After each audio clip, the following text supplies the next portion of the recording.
Ask the Podcast Coach for January 7th, 2023. Let's get ready to podcast. There it is. It's that music that means, hey, it's a new year. It's a new Saturday. It's time for Ask the Podcast Coach, where you get your podcast questions answered live. I'm Dave Jackson from the School of Podcasting.com. And today we're going to talk maybe a little Chat GTP because, you know, all the kids are doing it. And we've also got some questions about launching your podcast. We might talk about the ins and outs of podcasting. A lot of it depends on where the chat room wants to go. And here to help me do that is the one and only from theaverageguy.tv, Jim Collison. Jim, how's it going, buddy? Greetings, Dave. Happy Saturday morning to you. Always great to be with you. Happy New Year, the newest or the first show of 2023. And it's always great to be with you. For those of you that are watching live, is anybody else thinking, because I put fireworks up, and the fireworks are very golden, and so is Jim's face. So it kind of looks like you are basking in the glow of... hopefully not golden like Tilk's face on Stargate in the first couple seasons, and then it kind of fades as it goes along. Yeah. You'd have to be a Stargate nerd to really understand that. That one went over my head. Sorry. That's all right. It happens. That's G1. That's I'm that kind of nerd. Our family has watched that series a couple times. Well, I also know you're a coffee nerd. I am a coffee nerd. And so let's get you... Can you support me? Yeah, let's get you fired up. There we go. And of course, that coffee pour is brought to us by our good friend Mark. Dave said slowly so he can find the slide. Mark over at podcastbranding.co. And I was playing this week with some t-shirt places, and it's always cool every time I go to make a t-shirt and I upload the School of Podcasting logo. I'm like, oh man, it looks good on a t-shirt. And that's because Mark made it. He also did Ask the Podcast Coach, the Podcast Rodeo Show, and probably thousands of other artwork. If you need podcast artwork, if you need a PDF, if you need a whole website, if you go, what do you mean when you say branding? He will do a podcast. He'll basically help you with your brand. The great thing is he's an award-winning artist, but he's also a podcaster, so you don't have to explain to him that it's like a little internet radio show, and he is going to make you look phenomenal. So he's going to sit down with you one-on-one, figure out what you need, what you want, and then here's a novel idea, give it to you. Yes, you're going to look great. Check it out, podcastbranding.co.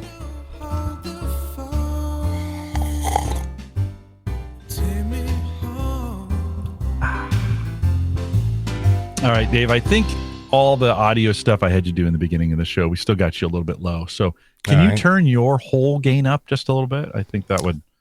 My whole gain? I turned you up, and I've turned me up. Oh, I think leave me the same or bring me down a little bit. Bring you a little bit up on the process. Big thanks to our friend Dan Lefebvre over there based on truestorypodcast.com. And for his sponsorship, he's got a new episode out, Spartacus. So 221 talks about Spartacus. If you want to head out there, if you're looking for something new, I know the holidays are over and everybody's back to work. Boo. I'm fully planning on celebrating Chinese New Year this year and taking another week off. Why wouldn't we, Dave? I'm global. I'm a global guy. I'm going to take another week off. Check it out today based on a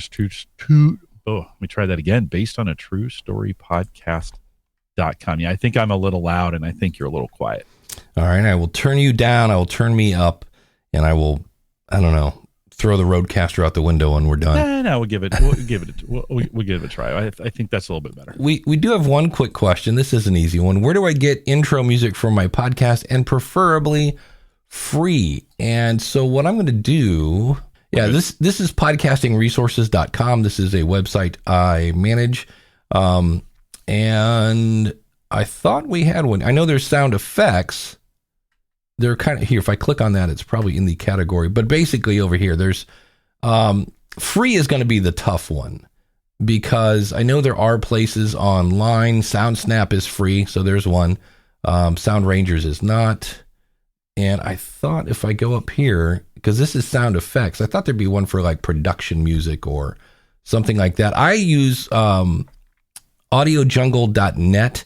And what I do is instead of looking for music, I look for logos. And I always thought logo was, like a thing that Mark would make for you.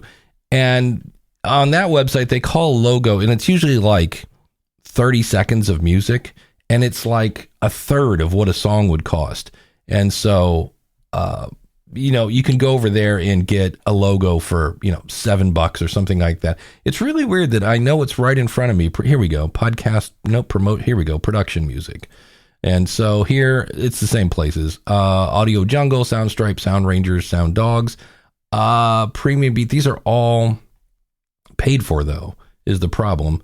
Melody Loops is it says it's free, but Melody Loops is an interesting one because you can go in and I think you buy the track, and then what you do is you can say, give me a 15-second version, give me a minute and a half version, and it somehow stretches the song to do that. But you can find that over at podcastingresources.com. Jim, do you know of any off the top of your head that... paid service? I do like what Gary says. Gary Stockton in chat says we purchased a license for our intro music from Pond 5. Worth the investment. Is your podcast worth $100? And, I've used in the past, I've used a couple alternative sources where it was free. One is SoundCloud, where you go out and listen to some music, contact the author, the composer, whatever you want to say, and said, hey, I'd love to use your music. Do you agree? Would it be okay if we use this clip on that? And I got some, I got that back from them in writing, just to say that they had given me permission, that it wasn't wasn't part of a production or there's any other rights ownership to it. So you could do it that way. That's a little more work because you have to make sure it's all put in place. The other thing I did was I reached out. My son was in a band. So I reached out to that band and just said, hey, can I use some of the music from your album? Well, they were wanting exposure anyways. So gave them credit for it in the show notes and all those other things and links to the EP if folks wanted to go buy it and such. So I love the idea of trying to get a hold of some local musicians who are wanting to do some things, and even maybe have them do a custom, if they've got some things that are out, ask them if they'll do some custom stuff for you for, you need 30 seconds of it, right? In some cases. Yeah. Cause a lot of times all I have to do is go in and mute the vocals. Like I don't really need somebody going, Donna, you broke my heart. I'm like, that doesn't really fit with the podcast. So you just mute the vocals and you end up with this cool thing. Chris mentions something here that YouTube has free music as well. I've always wondered if that's like, if I download it, because I did, I have a folder. It's like, this is YouTube music. Yeah. But if I'm not using it on YouTube, I'm like, does that somehow get me in trouble? Yeah, Mark makes a good point, right? He says, make sure, make sure you read the license, right? Wherever you're getting it from, if you're paying for it, or even if you're not paying for it, make sure you've got the appropriate licensing covered. Because if it's limited, if it is on a limited time, then you've got to know that to be able to pull it back out at the end of that time, depending on how it's written, right? In the license. It can be still could be a one-use downloadable extended license, meaning it's good in that MP3 or it's good in that media file forever, so to speak. But then you lose the rights to use it in new material going forward. It's all in the wording and all what you agree to. And it's always, because lawyers love to be vague, it's always going to be super vague in that. And so just make sure you're doing it the right way. I like to avoid music whenever possible. I think people put too much emphasis on an opening jingle, whatever. The guys in Hollywood pay a ton of money for this. Yeah. Right. I've seen people that actually won't launch because they can't find the right music. And I was like, really? Because that music is going to last maybe 15 seconds, Yeah. It's like... Yeah. And listen, we've grown up. You and I have grown up in an era where bumper music was everything. Like TV shows start with a jingle. Listening to the radio, all advertisements have a jingle. And there's power in music. There's power in the idea of a jingle. But all those, when we think about radio, we think about TV, those are all big money licensing deals. And we just kind of think, oh yeah, we could do that too. I could have that playing in the background when I'm saying these things. Well, In most cases, no, because you don't own a big license. You haven't paid a big fat fee for that. Yeah. So you can't do that. Danny Gable, finding us from LinkedIn, says support your local musicians. And I believe, because in my book, there's only one Danny Gable. Is he a local musician? He's a guy he was in, I believe, my first band. Oh, like nice. when I played in the living room for a sleepover, and I think we were all of 14 at the time. I believe Danny was on drums, Larry was on bass, and I was on guitar. And we played Tom Petty's I Need to Know. Oh. And I think we made $5 or $10. And I was like, wait, I just got paid to play to women in their pajamas. I'm like, I'm in. I'm a musician. So, but the last one we played in, anyway, I'll go into stories about music. But I played in a lake in the middle, or on an island in the middle of Lake Erie with Danny, and that was a lot of fun because people were hammered by 10 o'clock in the morning. Oh, for sure. Here's another. Welcome, Danny. Yeah. So thanks for finding us. Great to see you, buddy. I think he does custom guitars now, if I remember right. Here's another kind of new release question. It says our first 2 episodes go live tomorrow, and I have to admit, I'm a bit nervous. Are people going to listen? I don't know. Are people going to like it? I don't know. And that's kind of where I want to, that's the part I'm like, we've been trying to build some buzz on socials, and we have a trailer that's been out for a couple of weeks. What else can we do but wait and see? And the part that I was confused on is, are they going to like it? I don't know. And I'm like, then you probably shouldn't be releasing. Like, why didn't you get some feedback from people? Mm-hmm. Like the whole, like, are they going to like it? I don't know. I'm like, well, but getting feedback's painful, Dave. Yeah, they might not like it. I'm like, well, yeah, so because the next question is going to be, it's the one and only Danny Gable. There you go. Yeah. Excellent. I love it. And so when, then you release it, then the next question is, okay, I'm only getting X amount of downloads. How, yes, Pie Company Guitars. I'm going to guess.com. And so it's when you, if you don't know, then again, we're back to, I'm trying to grow my audience, and you're giving them, you're feeding meat to the vegetarian. They're like, yeah, this isn't really what I want. It's not bad. It's just not what I'm looking for. So, well, but okay, let's just talk about the human condition. Like, we are afraid of that feedback. In when you're first creating this, you're like, I don't know if I really want anybody to give me feedback. I think it's great, but I don't want any feedback on it. And it's like that first, when you write something, say you write a long form blog post or something. The first time you write it, you think, okay, that's good enough, and then go overnight, then read it the next day. And you come back to it, you're like, this is terrible, right? I think we do the same thing with podcasts all the time, and we're just afraid, and it's okay. Like I think that's part of the human condition, to be afraid. But you got to, if you want to get that and get better at it, you're ultimately going to have to get some feedback. Listen, you're going to get it now, or you're going to get it later. The stuff later, when you put it out in public, is a little more painful. So the earlier you get the feedback in the cycle, I think the better. Yeah. So it's, we got a lot of people launching podcasts. It's almost like a January thing. You set your New Year's resolution. You join a gym, at least for 4 days, and then you launch your podcast. That's so cheap to join a gym right now. It's like $1 for the first month. Yeah. And then, right? Planet Fitness. Yeah. You have such good ideas. You go for the first day. It's great. The second day you have a little DOMS. And so you're like, boy, this is going to hurt, but I'm going to do it anyways. The third day you just sleep in. Yeah. You're like, I'm done. I am done. And if your experience is different and you've held on, good for you, and continue to go for sure. Yeah. There's an in and out list here, or so I thought.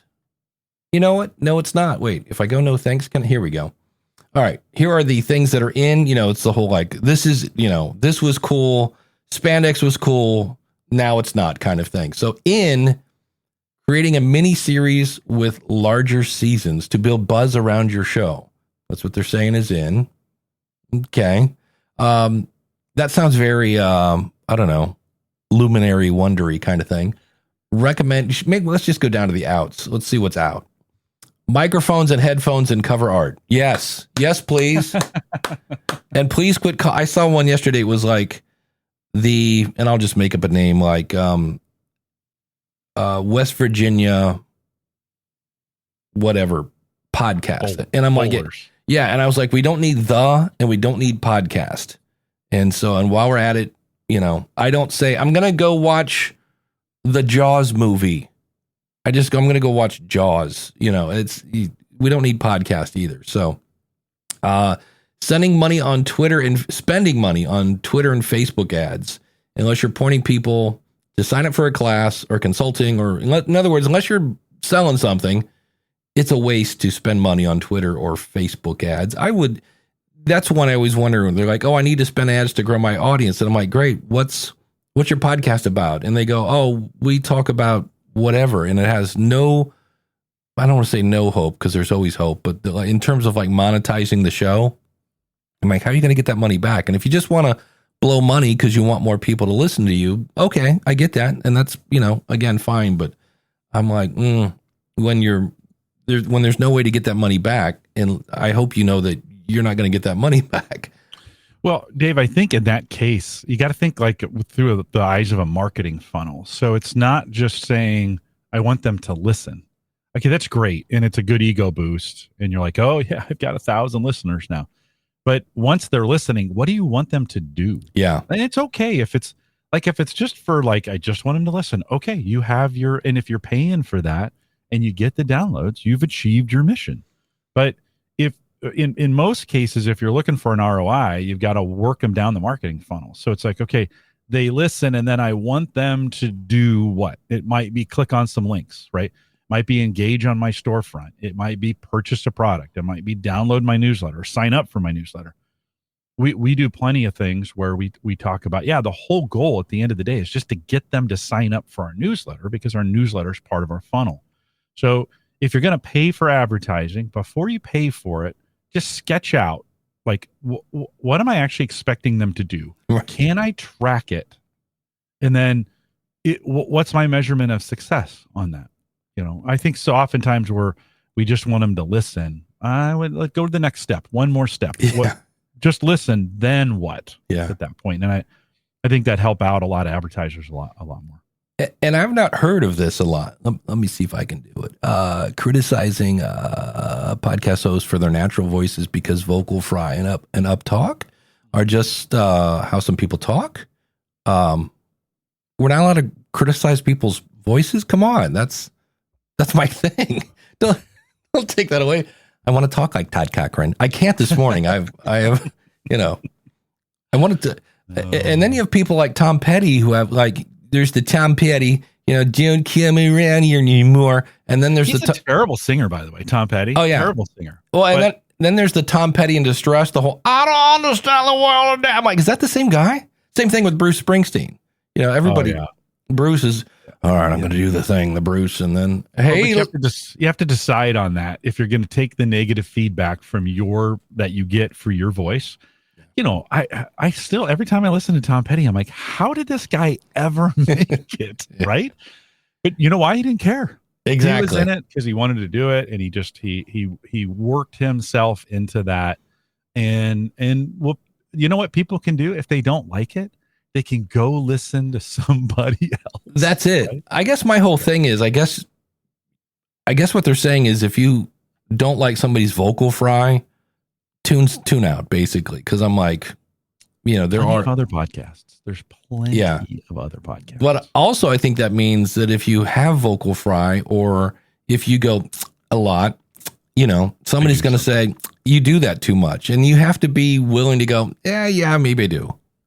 So. And I admitted that the other day. I was back listening to us, and I'm like, I'm ticking too much. I don't like it. It's one of those things where I was listening to it, and I'm like, I'm doing that too much. I need to stop ticking when I'm coming in to say something. That's my choice. Yeah. Jim, you're going to love this because I know you're a huge fan of trailers. They're saying not having a trailer with your launch plan or making the trailer too long, that's out. So apparently you have to short, concise trailer now would then be in. Here's one: interviewing people just because they're famous. Get good tape, not just the big name. I've always said that. I've said it's not the size of the guest that brings the value. It's the size of the value that brings the guest. And I was doing some coaching last night. And the guy's like, how am I going to get big guests if I don't have a big audience? And I'm like, that's little priorities there. You got things backwards a bit. Here's one: link dropping to your own podcast constantly on social media. That is out. So for every self promo post that you share, post 5 things pumping up another creator. It takes time, but it's worth it. I could see that. I'm guilty of that. There are times when I look at my Twitter and it's like, hey, this new episode, if you like so-and-so, listen. And then the next post is, hey, if you like so-and-so, here's a new episode kind of thing. Mm-hmm. Reading off Wikipedia pages and calling it research. Yeah, it's research. It's not what I would call in depth in that. Unethical or gossip-minded true crime is out. Oh, that's okay. They've gone too far. That's now. Crazy. Those things are always, reality is always going to be popular. I can't ever see it. I mean, we've been doing reality TV for like 20 years now, and I just don't see it. People love to watch train wrecks or listen to train wrecks. Especially if they're architected to look like it's not architected. Wait, what? Carrot Top showed up out of nowhere? Yeah. That's always fun. How did that happen? Yeah. No, I think we're never going to get away from those kinds of people. Will still continue. They want to hear that kind of stuff. They love. Well, who is it who did Dirty Laundry in the 80s? Don Henley. Yeah. And it's still true. Get the widow on the set. Exactly. What is an unethical true crime? Is that I just think like what you're saying, where the whole story is made up to make it sound like it's a true crime? Or if you're just exploiting a family's pain because their daughter was killed and you're like, I don't care, man. I need a Blue Apron ad. I don't know. Yeah, that's an interesting one. Recording over an internet connection when recording remotely. Wow. I don't know. To me, I'm still like, look, I'm not a fan of Zoom, but it's listenable. Use a local recording in addition to your conference solution. Get the best audio quality possible. I get that. You always want the best audio, but I don't think that's a killer. What's in recommending other podcasts on your podcast? I think that's a good idea. Always been in. That's always a great thing. It's what every time I have a guest on, although I didn't, and now that I say that, I didn't do a very good job on this Thursday when I did that, but I really try to make sure I say their podcast several times just because that's what they're there for, right? In a lot of cases. Yeah. Start your marketing plan when or before you start recording. Because marketing a podcast can be as important as getting the content right. I get that to a point. There are times when I'm like, wait, you're not focusing on the content though. You're like, yeah, but we're going to have this, we're going to have the blimp spell out our name. I'm like, maybe we got to get the content right first.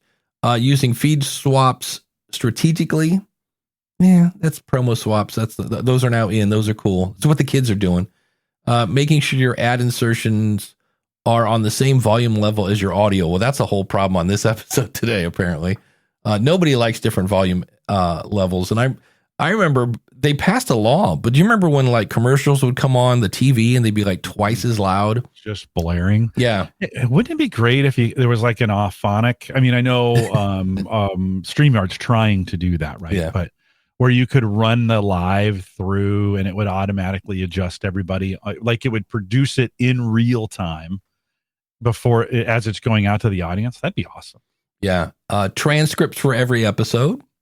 I could see that. It's going to be required here pretty quick. Yeah. Show notes that are more than just one sentence describing the episode. I had a client this week. They had no description. They had a title. That was it. And I was like, yeah, if you want to, like, people need to know what they're getting into. And also, if that description ends up on your website, like Google needs more than a sentence. I never read show notes though. Ever. I read show notes when they mention something, when they're like, man, the best book I ever read was blah, blah, blah, blah, blah. I'm like, that better be in the show notes, doggone it. That's what it's. And when I polled my audience, I said, what do you want in show notes? And they're like, a paragraph to explain what it is and links. If you mention it, if you say the word .com, that .com better be in the show notes. And I was like, all right, I get that. creating a newsletter as a value add to your podcast content. That's in now. Would people sign up for my newsletter regardless of whether or not they listen to my podcast? I get that. My newsletter is almost not a newsletter. It's like 3 sentences on the episode and a link to the episode, and then usually like a paragraph of like, here's what I've been up to. So if you're on my newsletter now, you'll see where I was talking about how I'm using a to-do list, I'm using Evernote, and I'm using a calendar, and really trying to set some new habits to stay organized. So prioritizing the pre-pitch is in. What's the pre-pitch? When reaching out to journalists, potential collaborators, newsletters, writers, get to know the person you're contacting and what they're looking for first. Yes, please make that in. This week's been horrible of just really bad pitches that have nothing to do with my show. More niche podcast newsletters. I think, of course, this is written by, one of these is Arielle Nissenblatt, and I forget the other person I'm looking to see, Laura Passell, who just sold her podcast for $18,000. That was kind of fun. And then last but not least, crediting all the people who work on your podcast, even if it's just you. So that's what's in and out, according to Arielle and Lauren. So pretty interesting list. Yeah, I think it's a good exercise to go through to kind of figure out, like, what do I want to change in this? What do I just tick there? What do I want to change in this? What do I don't want to change? What would be applicable to me? What wouldn't be? I think that's where these lists are good. I don't know if it's worth arguing about any of the points, just to be like, for some people, it's that's important to them or whatever. And maybe for you, it's not. I don't know if it's worth an argument. So just, I think take those with a grain of salt, but I think they can be beneficial if thinking about, okay, what do I want to do different? And then maybe ask the question, what can I realistically change in this? Right. Yeah. And I always say sometimes doing the opposite is, so if you're like, well, doggone it, I'm going to put a microphone and a pair of headphones in my artwork, I always point to, I thought it was interesting when Adele blew up, the singer, because everybody, whether it was Christina Aguilera or Demi Lovato or the one really tiny woman with the ponytail, they all would basically come out, and by the time they got to the chorus, everybody's singing in their underwear and dancing around with the backup singers, and everybody's, in sync and that whole 9 yards. And Adele came out and has this gorgeous voice and stands at a microphone and then says naughty things maybe in between, right? And then that's always interesting. She's got that awesome British accent and then busts into a song. And so sometimes doing the opposite, I was laughing. Mariah Carey now really just stands at a microphone and sings and then does this with her hand, her left hand. She doesn't know what to do. She needs to hold the microphone with both hands or something. But I watched New Year's Eve. I watched the Dolly Parton, Miley Cyrus, and she had David Burns. Yes, I was like, wait, what? Yeah, he is awesome, but he's definitely like we're out of the prime, right, from him.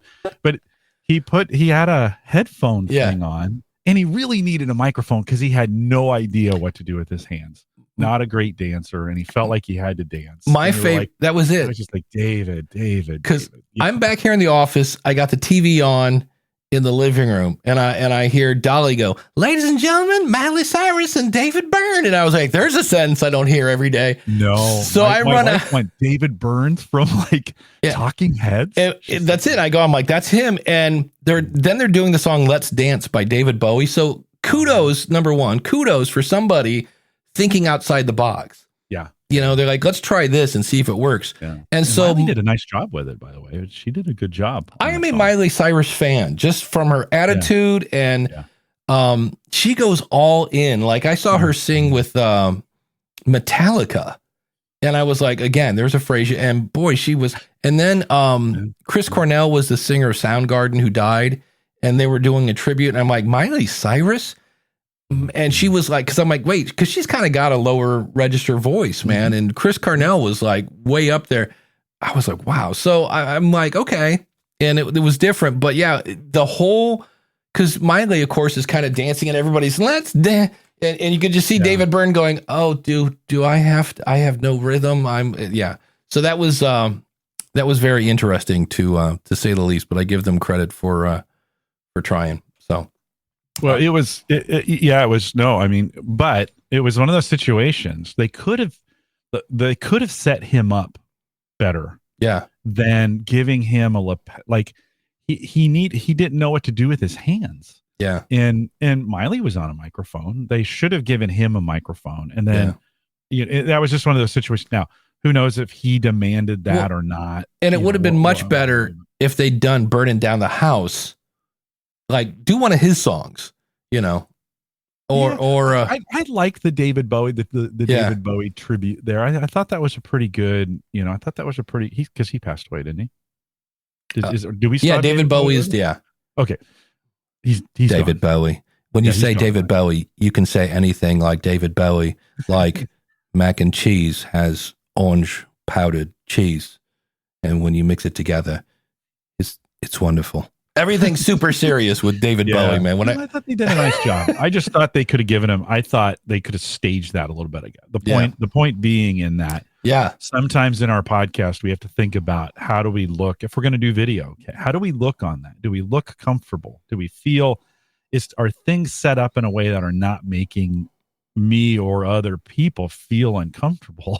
Because there is that what's it called? Secondary embarrassment. Is that what they call that? Where you pick up when somebody else is doing something and they're getting embarrassed by it, or that you pick up on that, right? Yeah. And immediately I turned the channel. Like when those kinds of, I was watching him and I'm like, well, David. then he did a duet, and I want to say Siri, but that's not her. There's a woman who wears wigs where you can't see her face and it's always black and white.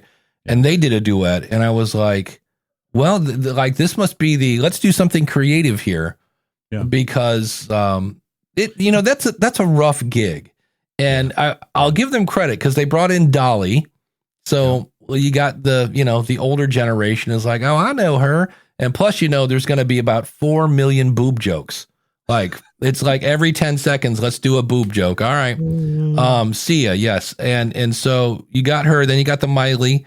So she's got the kind of the older millennial thing going on, and then they kept bringing in people from Saturday Night Live. Yeah. Mm-hmm. And so they're trying to it is one of those where you're like, okay, you're trying to please everyone. And in the same way, not go too wide. It's not. Yeah. So. It was beautiful though. They closed the night with Dolly and Miley singing "I'll Always Love You." Yeah. The one Whitney Houston made popular, but was actually written, I think, by Dolly Parton, or it was originally. And Miley definitely carried Dolly Parton, but they are good friends, which is why they did that kind of thing together. So you get, I thought they did a nice job. I thought they just could have set David up for a little bit better success. And now that you mention it, on both sets, for both songs, he was just out there in a suit and a lapel, and he had nothing to do with his hands. Yeah. They could, and listen, he is a very, very dynamic musician. Yeah. And has done, his Broadway stuff right now, I think he's got something either on Broadway or something, right? Yep. It's an amazing production. They could have, and maybe it was a last minute ad or something, whatever, but they could have done some wild stuff like he's done in the past for himself, that they could have, especially with Sia, with that she's there, she's standing in a box. Yeah. He could have done something crazy. He could have gone back to the Once in a Lifetime. It's a great video. It's a great video. Go watch. That's the name of the song, Once in a Lifetime, Talking Heads. Go watch that and realize that MTV was brand new at the time. Yeah. And we're all like, what is that? Yeah. So again, creativity can This is not my beautiful wife. My God, what have I done? Okay. Yeah. David Byrne. He's a great guy. So very creative and dude. A great musician. Yeah. Meanwhile, back in the land of podcasting, here's a fun one that I saw. Again, a lot of kind of 101 kind of stuff. What the heck is the difference between a listen and a download? And I heard it was, I think, oh, you know who it was? You want to guess, Jim? Who said something? Who do I don't even want to guess. James Cridlin. Oh, wait a minute. Who? Said that remember when Apple had that weird thing where for like 3 days or so, they had accidentally turned off automatic downloading in their app. Mm-hmm. And what that made it see was, okay, how many of these downloads like never get listened to? So when that was not there, the only downloads in Apple were people that were clicking play. And depending on who you talk to, it's somewhere between 15 and 20% difference. So that means that there are, let's say 15% or 20% of downloads that really never get listened to. I know I use Cast-O-Matic and I have it set to download X amount of stuff. And if I haven't listened to your last episode by the time your new episode comes out, it's deleted. I'm like, I hope you had a good title because I missed it. But so listens are, because they were kind of like, wait, is a download a listen? And so I said, well, 80% of the time, yeah. But then we get into the whole IAB thing, and that means if somebody clicks play on an app or a website, they have to listen to at least a minute. I don't know. That is one thing that has changed. The more and more I do podcasts, I rarely look at my stats anymore. Like I remember in December, I went and kind of dug in to Ask the Podcast Coach and a couple other ones, and I was like, oh, so that's what we're doing. Oh, okay.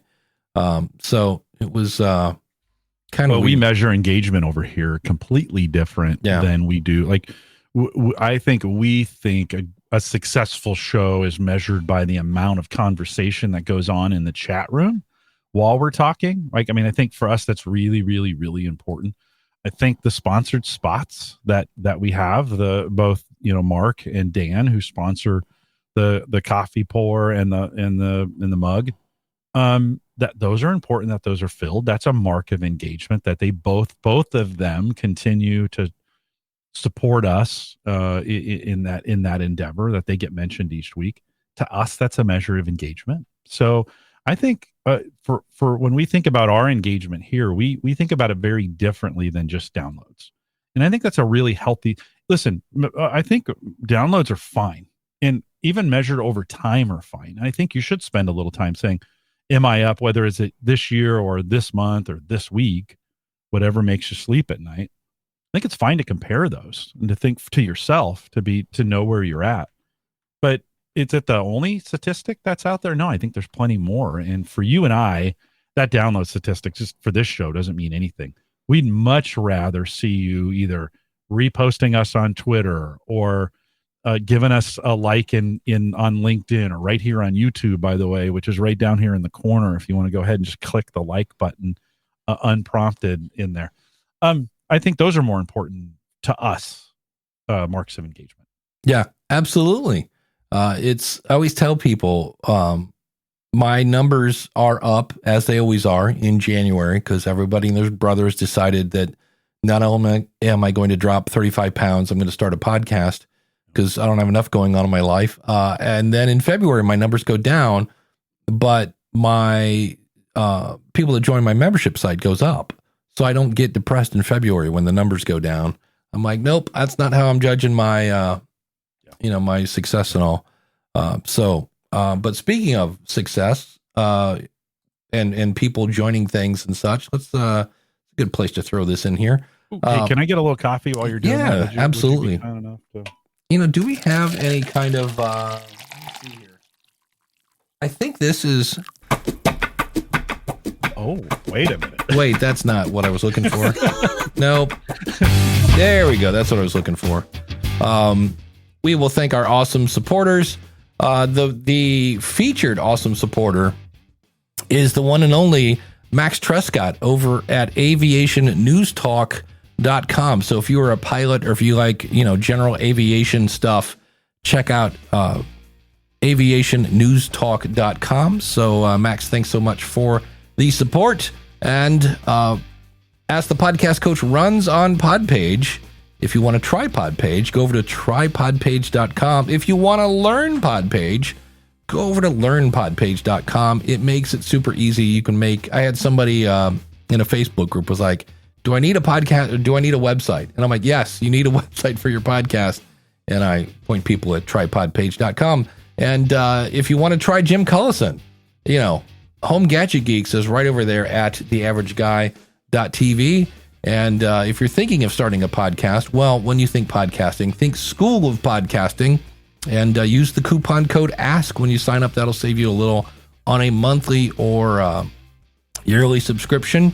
And that is one of the things as much as I'm kind of tired today, because we could turn this into a health show and talk about what's that thing where all of a sudden your leg just cramps up? Yeah, that'll come to me. I'm not a doctor. I had 2 of those last night. Last night. So if you'd like to be an awesome supporter, we'd love it. Go over to askthepodcastcoach.com/support. A Charlie horse, I think, is what we call them. Oh, yeah, just like at random out of Yeah, I'm just sitting there sleeping, and all of a sudden it's just like, and then why do they call that a Charlie horse? I don't know. That's the weirdest name. Now that I'm thinking about it, that's the weirdest name. I'm like, because if I'm a Charlie, I'm like, hey, why the negative connotation with my name? Horses are like, hey, wait a minute. Yeah. And what was fun is I then, in the process of basically rolling all over the bed going, ow, ow, ow, ow, ow, I then pulled another Charlie horse in my other leg. So I woke up this morning, I felt like Joe Pesci had come along and go, oh, you think I'm funny? Funny? And just took a bat to my to my legs this morning. It's like, what is going on?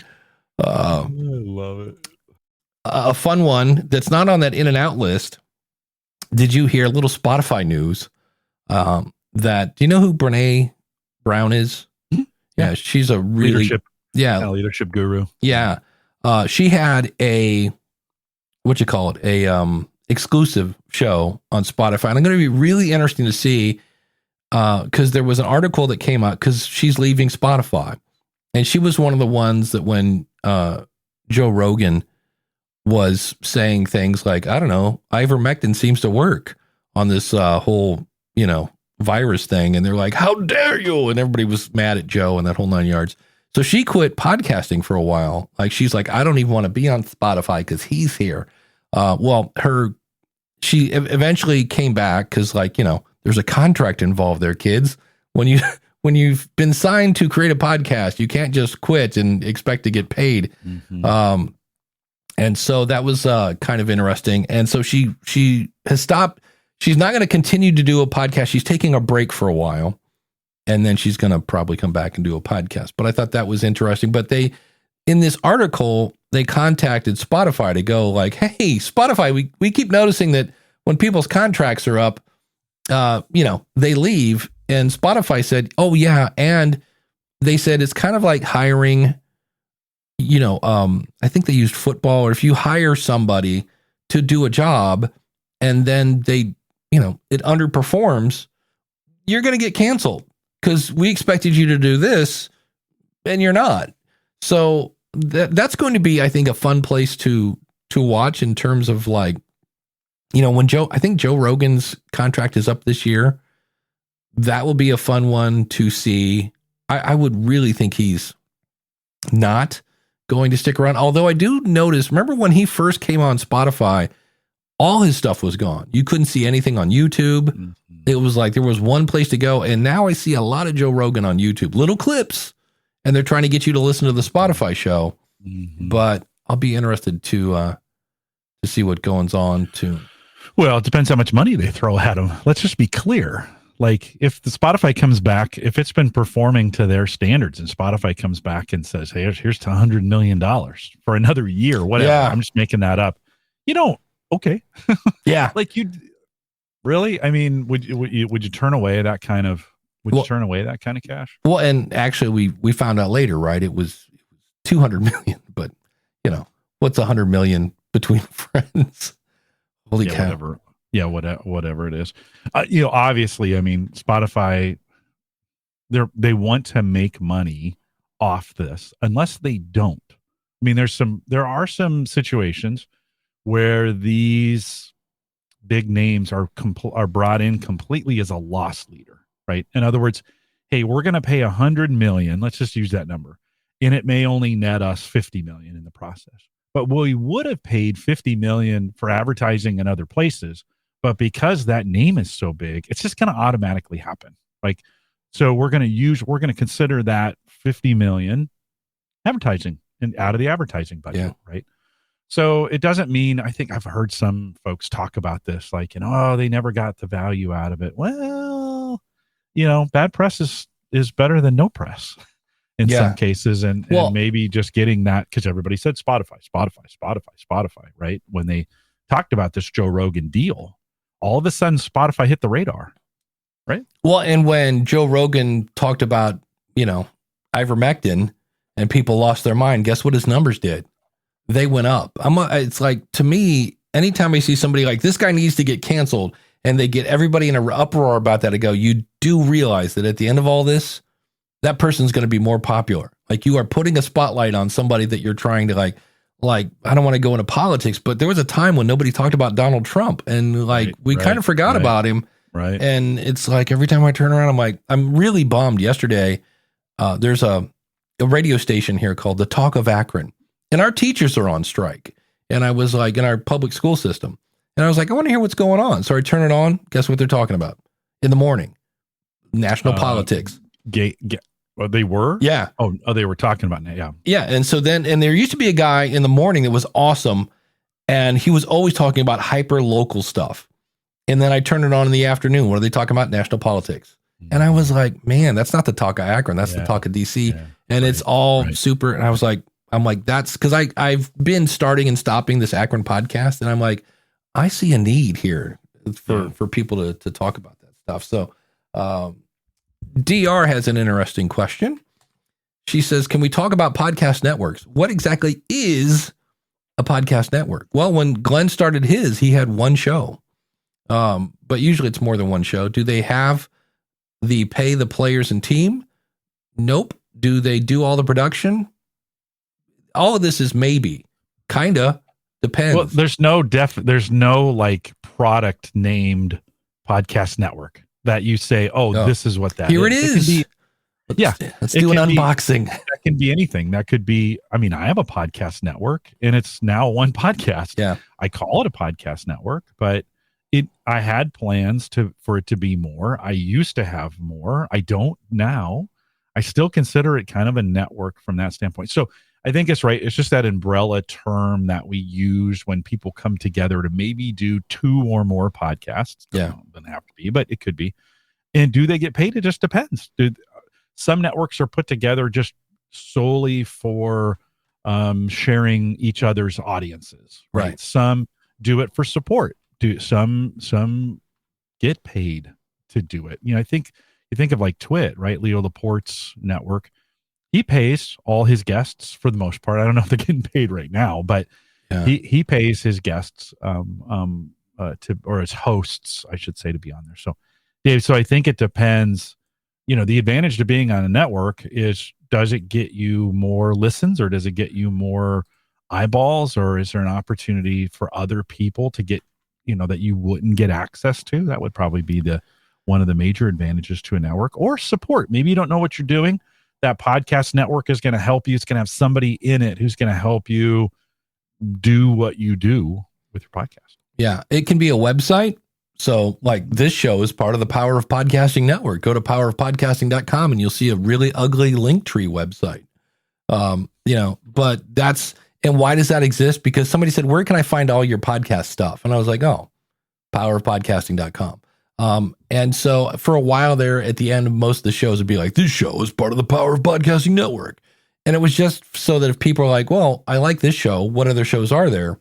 And so that's where I see, and some people do this really thought out, where they'll be like, hey, this week we're going to promote, Susan. And then next week we're going to promote Clay. And then next week, so they do that.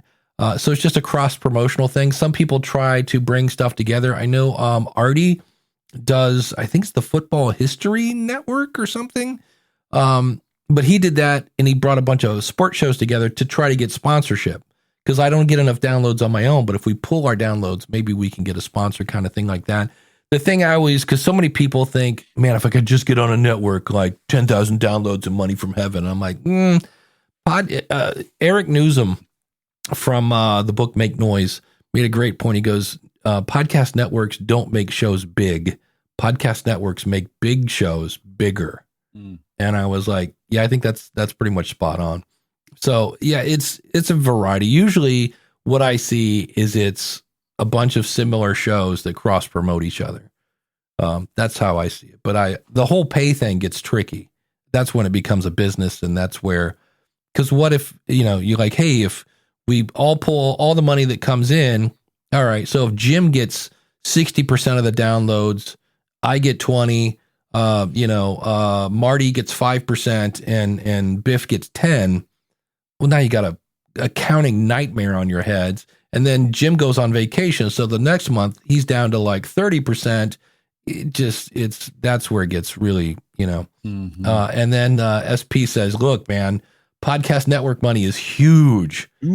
Yeah. I should know his network. Gonna Geek, right? Is that his? Yeah. So, cause I know Bandrew has Geeks Rising, and then, there's a Horse Radio Network. I forget what Artie's is called, but I know it's all about sports. So, but that is one of those things where I think that so many podcasters think if I can just get on a network, money from heaven, that whole 9 yards. And I'm like, maybe not. We'll see again.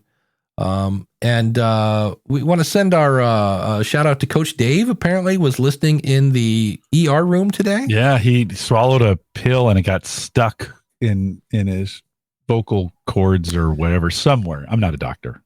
So it got stuck. So he was going to the ER. It did dissolve or come out as he was at the ER. And then he had the thought, I'm missing the show. I'm not sure how those two relate to each other. Dave, if you think of us as a choking mess. Yeah, that's it.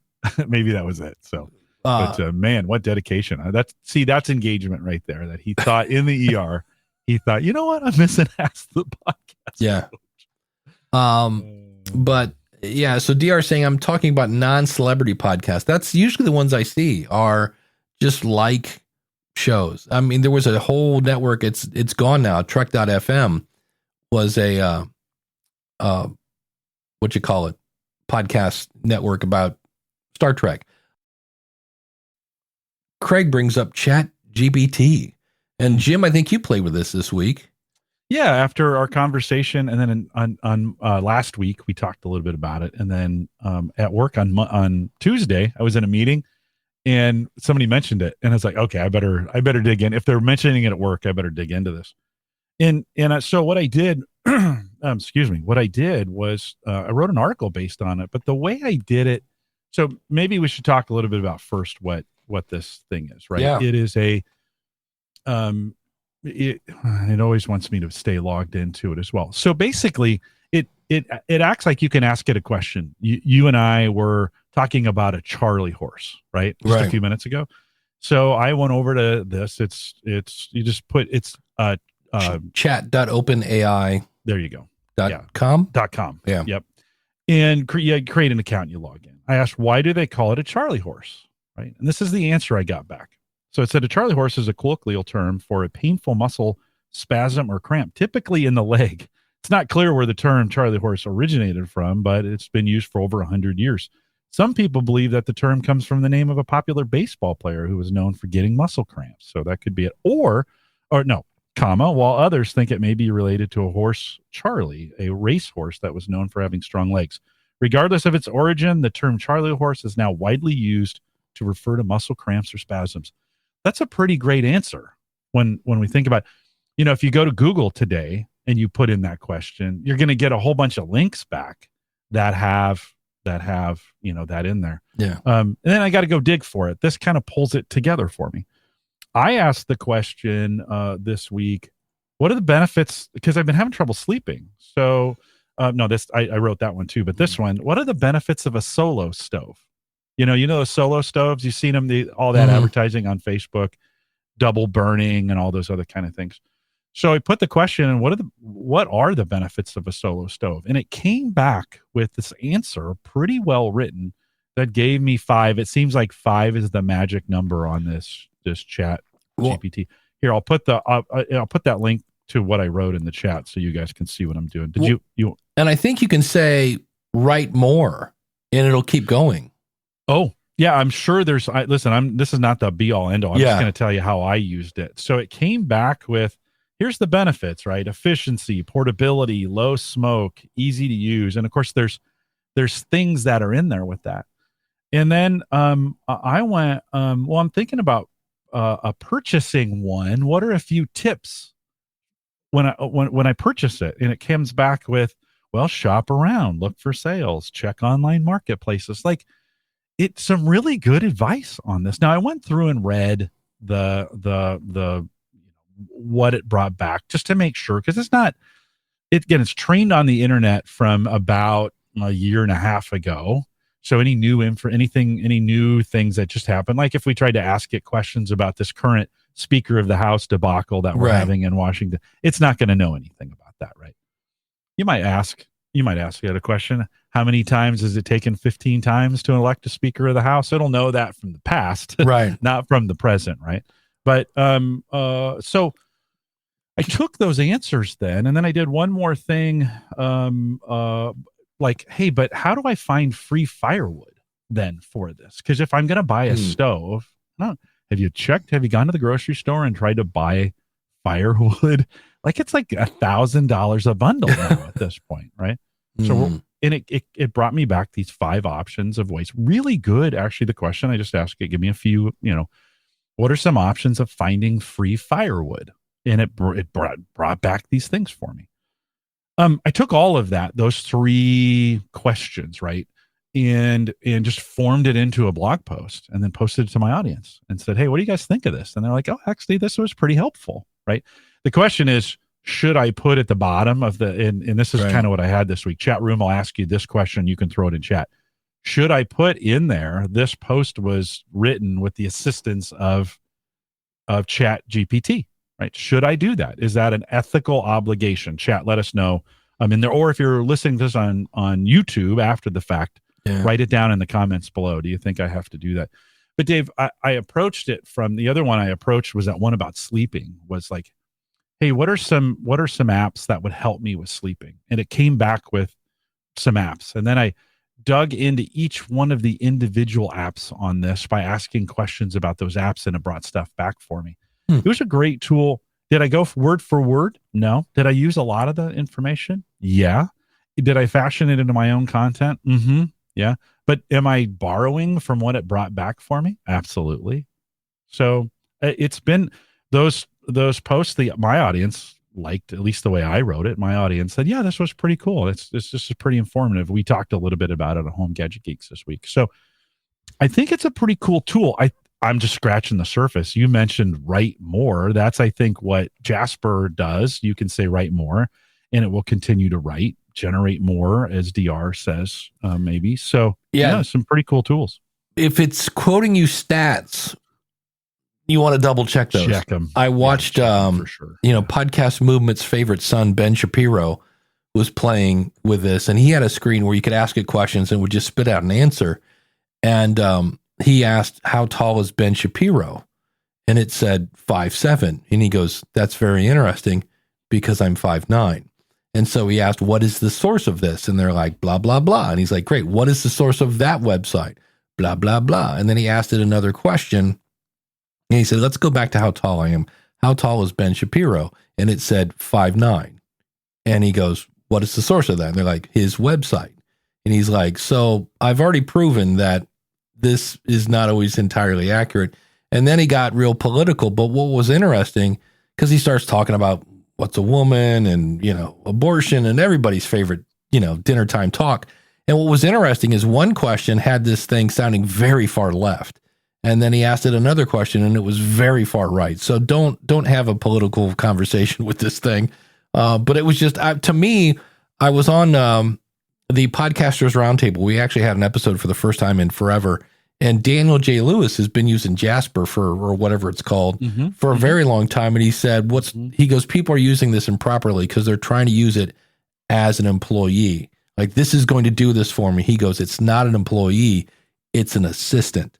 He's like, so if you have a blank sheet and you're not sure where to start, you can do this. I've also found, I use one called something word magic word, or I'm trying to get notifications can really be kind of a bummer after a while. You're like, I just want to get to this one thing. And then you get, what is this thing called? It is, he said, clicking on it, Word Hero. I use it, and it's funny because I'll be like, hey, write me an opening paragraph for this topic. And because obviously most of them are around podcasting, and it almost always uses the same opening, like podcasting is trending up and blah, blah, blah. And a great way to build your business. And da, da, da. I'm like, yeah, we need a different sentence. Like, you've given me that one about 7 times now. So, it'll be interesting to see. But yeah, Gary says he's using Jasper. I dumped Jasper because it was $100 and I just was not using it at the time. It'll be interesting to see. I mean, when Jasper, which used to be Jarvis, when it first started, it was fairly inexpensive, and now I think it's $100 a month. Like, that's pretty expensive, right? Yeah. Chat GPT is free for now, so right. Be careful about your dependence upon that. But will that get monetized in the same way? They're very, very similar tools. By the way, just as a side note, so I don't forget to mention this, we talked that there's this big usage now of AI art, right, where you can put in a description and it brings back pictures. That's now built into Canva. So I didn't realize this. I went over to Canva. I was like searching AI art, and the Canva link came up. And so if you're a Canva customer, even if you have a free account, you can, right now, as of this recording, you can use that. May become a paid option here in the future as well.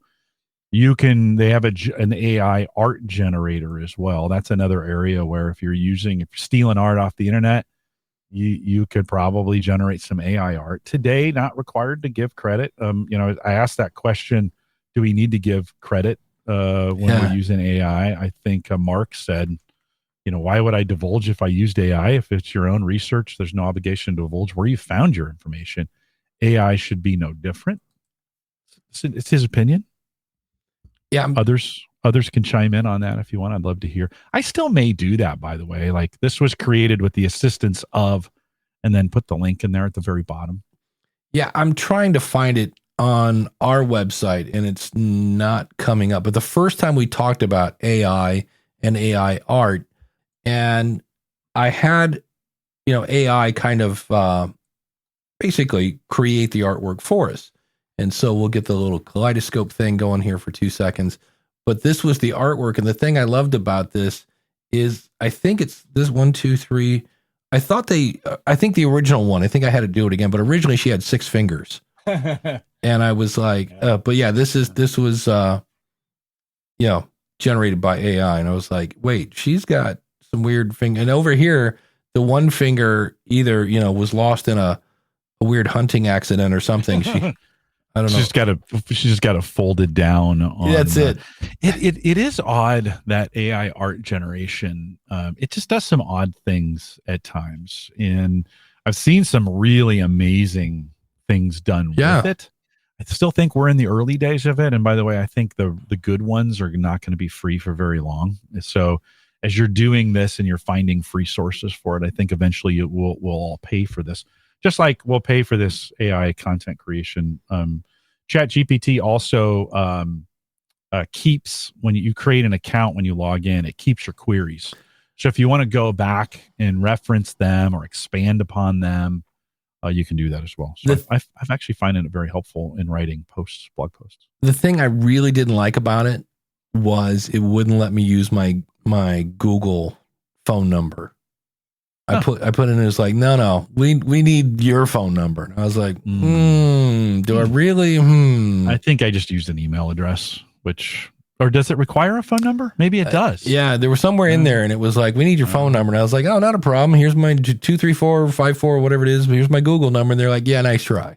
And I was like, So Kyle says he's worried about ChatGPT uses to write stuff because copyright law is a monster. So that's true. And this is the other being it. I did some search to see if this was directly plagiarized from other posts, and I could not find other posts where it was doing that. So. Yeah. Well, that's where DR says I've been told to put the output through a rephraser.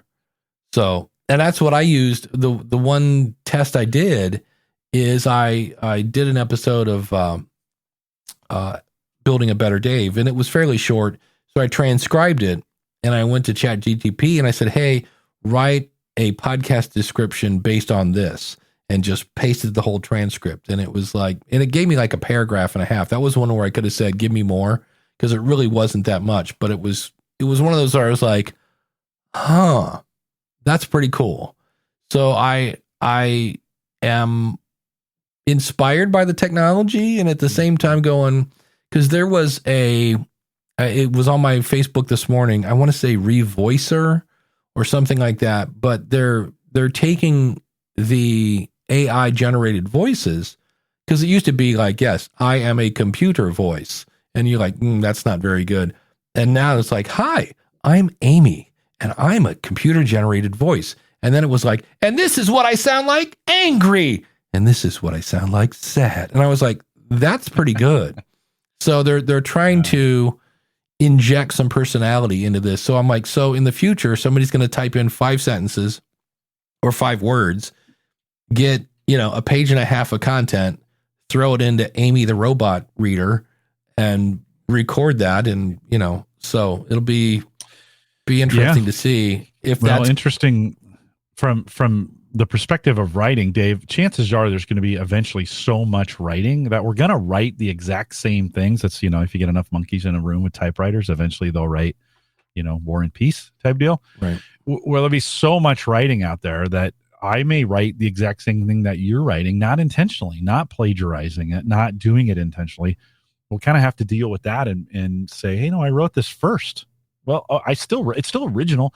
I didn't steal it from you. How do we prove that? Right. I mean, I think there's some, it's certainly worth thinking about when you're going out and using these kinds of things. I've been testing it with some posts, and I think I will continue to do this, to do the same. It's got some good information. I think in itself, it's a rephraser, because it's got a regenerate button, and it will then redo that information for you. Same query, completely new information. So I'm not sure you need to take Chat GPT. It's not, I think it's rephrasing it itself when it does it. I mean, it's a language processor. So there was a comment out there I wanted to bring in about that. Craig said, although not strictly plagiarism, scraping the net is taking other people's work and reproducing it without credit. Having said that, is anything really 100% original? And I think that's pretty true when it comes to all this technology. Well, will anything be truly original in the future?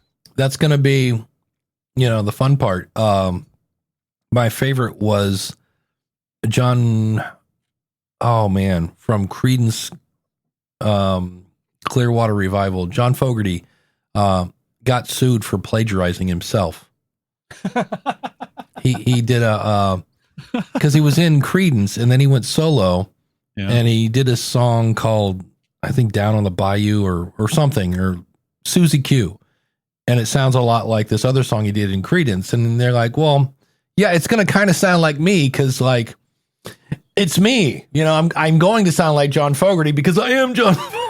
So, well, Taylor Swift's doing this right now because all her older stuff is owned by another producer. And so she is literally re-recording it, almost identical, not completely, but almost, but she's redoing it and re-releasing it and saying, don't. So like, how crazy is it? And I've never heard of a musician having to do necessarily that, but she's re-recording everything. And some of them are getting in hot water. David Lee Roth just re-recorded a really bad version of a Van Halen classic called Everybody Wants Some. Oh. And it's just like, dude, no. And the reason they do that is that way, if somebody types in that song title, they're hoping you will click on that version, where I'm sure Dave gets a much bigger cut than he does of the Van Halen version. And it's kind of tricky, and it's going to be fun. And keep in mind, people are doing this. Why? Because the record industry, is filled with weasels, as David Letterman used to say. Right. And I'm like, and just remember, like, who runs Spotify? Well, that's right. They have very close ties to the recording industry. So when you're like, oh yeah, I'm just gonna use Anchor and submit it to Spotify. Oh, we actually have somebody calling in on the fun-filled hotline here. Oh boy, here we go. Yeah, here we go. Here we go. From our good friends. This is Chris. This is funny. This could be very funny. Chris Botts, still looking for answers and other questions, listening to Learning and Exchange. As old as humanity, it's kind of like we're going on a vacation, right? Because the last name is Botts, B-O-T-Z. Yeah. So I'm wondering if Chris is. All right, Chris. I wonder if Chris don't is let us down. Yeah, the last person we had in here. Yeah, Chris is joining here. Chris, how are you? What can we help you with? I'm doing well. How are you guys today? Good. That's good. What's your question? No, my question is, principally, I'm trying to listen to the 38 people that are listening now. I'm trying to talk to them because I've talked to you two, and I don't need more advice. I've got Mark Childs and all kinds of people telling me how to use the social apps. But what I'm trying to do is actually wedge myself in as an entertainer rather than an edifier. So, like I said, my question is, how much of the percent of podcasts is people like me that are just doing it to tell a story? Oh, a huge amount. The thing that always kind of bothers me is you have people that are like, oh, my podcast is awful. And I go, why? And they're like, I'm not making any money. I go, I ride my bike every year. I spend hundreds of dollars getting it tuned up. I haven't made a dime from riding my bike. I enjoy riding my bike. It's actually healthy for me. And in the same way, I spend $7 a month on a podcast called Building a Better Dave. It's pretty horrible, but it makes me feel better because I'm getting the word out there and some people actually like it. It's a hobby. And some people hate the word hobby, so it's a passion project. But you don't have to make money with your podcast. If you're having fun, do it. If you're helping other people, do it. Jim, you have any thoughts on that? Well, I mean, it's like any small business. If you're thinking about, hey, I'm doing this, will it be successful or will it get to where I want it to be? Well, you ultimately determine that success. Can you do it? Yes. I mean, would it be smart for me to open another hamburger store right across the street from a McDonald's? Can I do that? Yes. Is that the best way to do it? Well, you may be successful with it. I mean, Burger King grew up in an era of McDonald's and it made it to be number 2 or whatever on that. I think it's ultimately determined by how hard do you want to actually work to get to the place that you want to be. And this is where people always ask questions like, can it be done? Well, yeah, absolutely. Can it be done? Does it mean it will be successful? Well, that's up to you. Yeah. I mean, totally I was watching one of the Woodstocks. So Woodstock 2000 or whatever it was, 25th anniversary. And on walks a band that I love called King's X. And they're playing in front of millions of people. And when I saw them in Cleveland, they were playing a club. And I've played bigger clubs than the one they were in. I mean, it held maybe 400 people. And I was like, so it's one of those things where, can I be a successful podcast? Yes, but can I be a successful writer? Sure. Can I be a successful athlete? Sure. What about an actor? Sure. We're in the entertainment business. And just because I know a lot of people put a lot of weight on, well, I'm consistent. I've been putting out an episode for 3 years now and I'm not making any money. And I'm like, well, it's not, the schedule definitely helps because you become part of somebody's routine. But if you're not consistently delivering value to people, that's not really going to help a whole lot. So what's the goal of your show? Okay. Thanks for asking. I'd like to be able to do a little rundown of what my show is. No, that's not what I asked, though. I asked, what's the goal of the show? To entertain people. Like I said, I think I'm a Libsyn user, have been since I started. Mm-hmm. And every once in a while, like I said, I keep feeling like, the people that are supposed to be helping me, get the podcast out there are busy advising me. And I've heard the advice. I've heeded the advice. And now what I want is somebody to say, what's your show actually about? Can't do that, can you? Oh, sure. Tell me what your show is. Go ahead. Let's hear your pitch. Let's because this is the thing. a lot of people will give me a pitch and they'll be like, well, it's kind of like for like if you're kind of a thing and the thing is the thing. And then like there was a guy on my show. I don't want to name him. His pitch was horrible. It was awful. I was like, nobody wants to listen to this after you describe it. So yeah, I'm sorry. So let's hear your it sounds like you've worked on one, a well-crafted pitch. It's a time-traveling radio variety show out of Babel. Do you know what Babel is, right? You know, are you familiar with the tale of Babel? Yeah. The thing I love about already, I'm like, wow, this is not this is something different. We were just talking about this earlier, like creativity and podcasting. So yes, please continue. Yeah. Yes, that's why I tuned in. So anyway, you know the story of Babel, the Tower of Babel. Yeah. And everyone spoke the same language.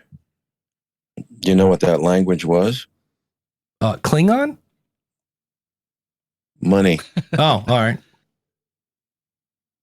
So anyway, like I said, I'm working my way slowly up through this, and I have sent postcards from this time travel show, and they're on Instagram and YouTube.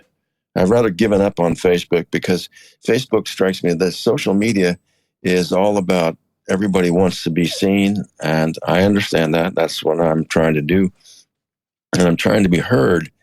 But like I said, I'm trying to get a few more words in edgewise on this show. Is like nothing you two have ever heard, I'm pretty sure, even though I didn't actually hear the percentage of what is entertainment shows versus edification shows.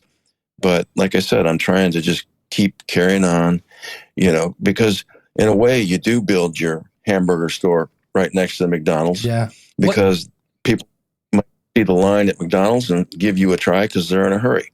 What's the name of the show? It's called Orphaned Signal. See, that could be something that where do folks listen to it at? Where would they go to listen to it? Well, it is, I mean, because I did deal in, and still, I mean, I have nothing bad to say about Libsyn. I love Libsyn. Cody has helped me a number of times, his tech guy. But it is on Apple Podcasts, that's everything but iHeartRadio and Spotify. Okay, because I work there as well, and that's one of the things I wanted to look into to make sure you're in all the places. But what you really need is when you say find me an Apple Podcast, a lot of people don't realize, even though it has improved, Apple Podcast search is not great. But when I look into your account, you're not in Spotify, you're not in iHeart, you're not in Deezer, you're not in Ghana, you're not in Player.fm, you're not in Samsung, JioSaavn, Boomplay, or Rezo. So that would be my first thing, would be to go into Libsyn, click on settings and go into destinations, and it'll take maybe 4 minutes tops to add all those destinations. Yeah, but I'm not going to add Spotify or iHeartRadio because I have, it sounds trite, but I have moral issues with them and the way they treat people. That's fine. I mean, I feel like that they had that Avicii, he cashed in because he didn't feel like he was getting paid his worth. And like I said, I don't want to be a monopoly. I want to be, this independent voice that talks about, how we can all speak the same language and not get along, hate each other at will, and keep moving on forward. And hopefully we can work it out. Okay. Plus I see hopefully this is you. If I go to orphanedsignal.com, that's my website. Okay, cool. So that's the answer. Don't say wherever fine podcasts are sold. Send them to orphanedsignal.com because number one, that reinforces your brand. It makes it easier for the listener to remember, and you don't have to rely on other people's technology to hopefully show your podcast when somebody does a search. So that's the tricky part. So. But there you go. Yeah, that's typically, if we sat here and just had people talk about their podcast, there are Facebook groups where you can just say, here's my podcast, please listen to it. Things like that to promote it.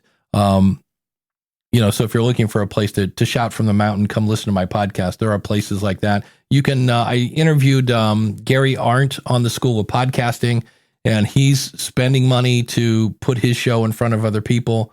So there are all sorts of other ways to promote your show. So, but I do love the creativity. And you know what? For the record, if he's still listening, I didn't kick you out. That's a wisdom app thing. Yeah, wisdom. That's okay. We're getting close to the end here. Yeah. So, but that's definitely a different show. Now, if I go to his website, I want to do. Well, but Dave, let me just say, at the end of the day, podcast promotion for those that's your responsibility, right? That's nobody else's responsibility but yours. Now, you're paying someone to promote you, like through advertising or whatever. That's a different story, right? And I don't know. I don't necessarily know if Libsyn's a hosting company. I don't see it as Libsyn's or Spreaker's or Podbean's job to promote me. They have ways for you. You can distribute on the different platforms, right? But at the end of the day, I mean, if you're paying for hosting, I think you're paying for hosting. I think if you're paying for promotion, you're paying for promotion. I think those are fairly separate from that standpoint. Of course, they want you to be popular, so they're doing some things to help with that. But listen, at the end of the day, it boils down to us. That responsibility comes down to us. What am I doing to help get the word out, to help be in the spaces that I'm being in? And and that, so at the end of the day, we're all small business owners, and it comes down to, what am I going to do? One of the things, I mean, luck, we've talked about this before. Luck determines, sometimes you hit the right space at the right time and doing the right things, and it just works in your favor. Yeah. Not everybody's going to be a Burger King. Well, I remember when Cliff Ravenscraft started a podcast about the TV show Lost, and he did it about 3 weeks before CBS launched their official Lost podcast.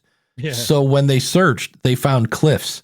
So that was purely luck, and he's turned that into a career now. But had he not done that, but I would definitely list my show in all those different directories that you feel comfortable with, and go that route. But the non, or fiction podcasts are kind of tough. Evo Terra is doing one now, and he talks about them after they're done, because so many people, you get there and you're like into episode 6, and they're like, oh yeah, episode 7 is not going to come out for another month. And they get kind of frustrated. And so Evo's like, no, here's a really cool story.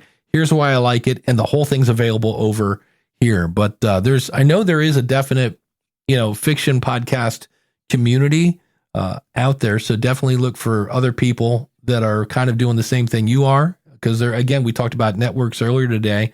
There might be a network of people that, not so much like a website where you can get listed on, but just other people that are doing the same thing you're doing. And I know at Podfest, they have a pro podcaster track this year of people that are doing this for a living, and they've created a track just for them, because those people have, different issues and problems and thoughts than maybe other people do. So, but thanks for coming in. That was really cool. But first one down, 2023, Jim. We did it. We made it. We made it through. Yeah. And what's coming up on theaverageguy.tv?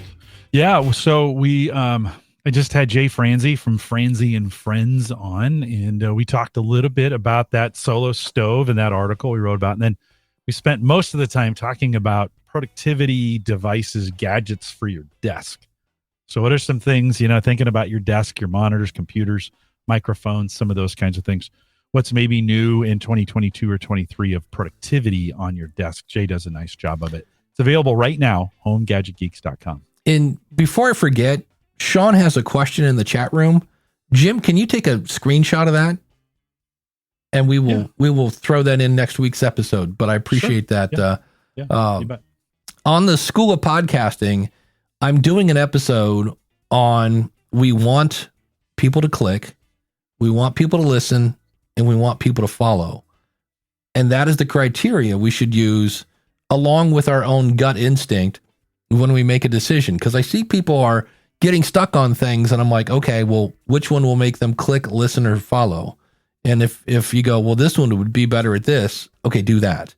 So if you don't want to listen to the episode, you just got the 30-second version of it. But I've gotten a lot of examples of that I've been collecting. So that's coming up on the School of Podcasting. And of course, we're here every Saturday at askthepodcastcoach.com/live. Be sure to like and subscribe. Actually went over 3,000 subscribers over the weekend. That was kind of cool. But be sure to like and, smash the bell, whatever else you're supposed to do here on YouTube. We always appreciate that. And we are here every Saturday, 10:30 Eastern Standard Time. askthepodcastcoach.com/live or /join if you ever want to jump in. And the camera is optional. Thanks to Mark over at podcastbranding.co and Dan over at basedonatruestorypodcast.com. And thanks to the chat room for hanging out. We'll see you next week.